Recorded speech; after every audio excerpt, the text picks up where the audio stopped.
Haley, thank you. I'd like to ask you about the Woodward interviews. Did President Trump intentionally mislead the American people about the threat of COVID, a pandemic that has now cost the lives of nearly 200,000 Americans? Absolutely not. This president, at a time when you're facing insurmountable challenges, it's important to express confidence. It's important to express calm. Always play it down. Is playing it down, is that expressing calm? It seems dishonest. It seems Can like you a read lie. the rest of the quote? That's how much they put in there. Oh, you excluded the last part. We'll play the full thing on 60 Please, Minutes please on do. Sunday. Do you deny Please that do he explain. misled the American Please, people of about course the I threat of deny this that. pandemic? And he makes clear that he doesn't want to see chaos, by the way, is the second part of the quote, which you failed to read. The president, just days after having this discussion with Bob Woodward, said this from this podium. On March 30th, he said, "I do want them to stay calm. We are doing a great job. If you look at the individual statements, they're all true. Stay calm. It will go away, but it's important to stay calm." So this president does what leaders do, good leaders. It's stay calm and resolute at a time when you face an insurmountable challenge. That's what this president has It will done. not appear that the president lied to the American public about the threat posed by COVID. The president has never lied to the American public on COVID. The president was expressing calm, and his actions reflect that. On January 6th, the CDC issued a Wuhan travel notice before any confirmed U.S. cases, among a number of other actions. And I'd refer you to Dr. Fauci, who said that this president has an impressive response. I can't imagine under any circumstance that anyone could be doing anything more. That is the record of this president. John. Haley, but how do you square the president's words to Woodward when he said, this is a very delicate one, it's also more deadly than even your strenuous flu, this is deadly stuff. And then just 2 weeks after he told Woodward that, he said, this is a flu, this is like a flu. And of course, he also said it was going to quickly go to zero. But that seems to be in direct contradiction to what he told Woodward. Well, the president was listening to his medical experts, because you also have at the same time period Dr. Fauci, who said this, asked if the seasonal flu was a bigger concern. He said this on February 17th. So right now at the same time, people are worrying about going to a Chinese restaurant. The threat is that we have in this country, we're having a pretty bad influenza season, particularly dangerous for our children. So he was reflecting that point. And again, days later, in a briefing, he said, the statements I made are this: I want to keep the country calm. That is what leaders do, and that's what President Trump does. But in that statement, Fauci's not comparing the two. He's not saying coronavirus is like a flu. It was a COVID interview, and he was asked about seasonal flu vis-a-vis COVID, saying exactly what the president said. And in fact, the president was taking it more seriously, because on the tape he noted that flu could be worse, and he was taking action to address it.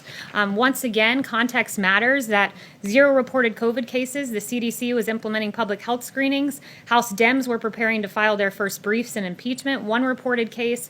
CDC, when there was 1 reported case, the CDC was activating an emergency operations center, while Pelosi was releasing a statement criticizing McConnell over impeachment. On January 31st, the president issued a travel ban on China, one that the former vice president called xenophobic. That's what Democrats were doing while this president was acting, and his actions reflect the seriousness with which he took COVID-19. Yes, Haley, Jeff. you quoted Dr. Fauci. Dr. Fauci is also apparently on the record saying of President Trump that his attention span is like a minus number, and his sole purpose is to get reelected. That's according to veteran journalist Bob Woodward.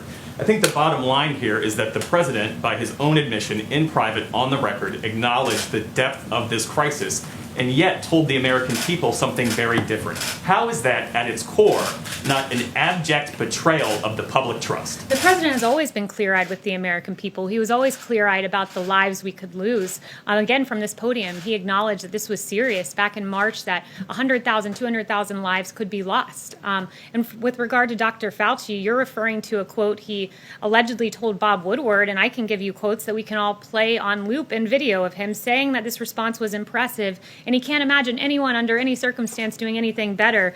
Dr. Fauci saying this: I can just tell you, the president, the first and only time I went and said, you need to do mitigation strongly, the response was, yes, we will do it. The second time I went with Dr. Birx to the president and said 15 days to slow the spread are not enough, we need to go to 30 days. Obviously, there were a lot of people who had problems with that because of potential secondary effects. Nonetheless, the president went with the health recommendations. So there's a long litany of praise from Dr. Fauci, and you're referencing something he allegedly told Bob Woodward. It's on tape. It's on tape, Kaylee. Well, What I'm did the reading. president say? I'm reading to you what Dr. Fauci has said very publicly for all to see, and we can all play those video clips. I can get them in your But inbox. President Yes, Trump Zeke. on February 7th says it's deadly stuff about coronavirus. In private, on the record. In public, though, February 28th, he says, one day, it's like a miracle, it will disappear.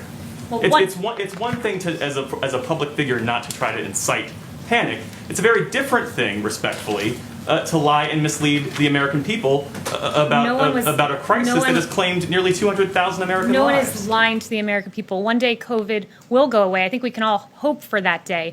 We will have a vaccine because of this president tearing through bureaucracy to get a safe and effective vaccine. One day it will go away. That is a fact. It is not inciting fear. This president has expressed calmness from this podium, mobilized the greatest mobilization of the private sector since World War II, got more tests than any country in the world on COVID, a vaccine, which, by the way, it'll be a record for a novel pathogen. The timing of this vaccine, should we get it by the end of the year or should we get it even 3 years, which was the timing of Ebola? This president has done an unprecedented job dealing with COVID, one that Dr. Fauci even acknowledged. And like I said, I will get you that clip to your inbox. Yes. Caitlin,